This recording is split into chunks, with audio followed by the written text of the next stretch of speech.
আজকে বেলি রোডের খুব ভালো একটি রেস্টুরেন্টের কথা বলবো যেখানে প্রায় অথেন্টিক থাই ফুড পাওয়া যাচ্ছে। রমজান মাসে সেহরির জন্য বিভিন্ন রেস্টুরেন্টে অফার পাওয়া যায় যেটা আমার কাছে ভালোই লাগে। তো চলে আসছি বেলি ডেলি ফুড কোর্ট বেলি রোড। তো এইখানে কয়েকটা রেস্টুরেন্ট ঘুরে কোতাও রেস্টুরেন্টটা আমি চুজ করলাম।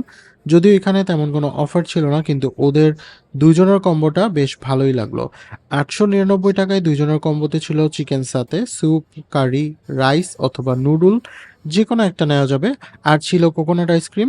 আমি এক্সট্রা নিয়েছিলাম চিকেন ক্যাশনার স্যালাড আর চিকেন চিলি ডাম্পলিংস।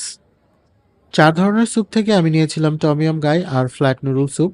শুরুতেই আমি ডিসঅ্যাপয়েন্ট হইনি, স্যুপগুলোতে বেশ ভালো পরিমাণে চিকেন আর মাশরুম ছিল, খুবই মজার। সবথেকে বেশি ভালো লাগছে flat noodle soup, clear broth আর স্মোকি ফ্লেভারের ছিল, এবং টমিয়াম স্যুপটাও একদম similar to authentic. Next chicken basil, একটু বেশি গ্রেভি ছিল, একটু ড্রাই হলে আই থিঙ্ক বেটার হতো, তবে এগ ফ্রাইড রাইসের সাথে খেতে ভালো লাগছে। আর ওদের চিকেন ক্যাশনাট সালাদ, এটা এখনো মুখে লেগে আছে। ট্যাঙ্গি ফ্লেভার, সসের ব্যালেন্স একদম পারফেক্ট, খুব বেশিও না আবার খুব কমও না।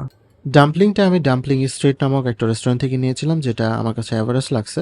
কোকোনাট আইসক্রিম ওদের স্টকে অ্যাভেলেবেল ছিল না, তাই ভ্যানিলা স্ট্রবেরি দিয়েছিল, যেটা অ্যাজ ইউজুয়াল। সো ভিডিওটি ভালো লাগলে একটা লাইক করে দিও।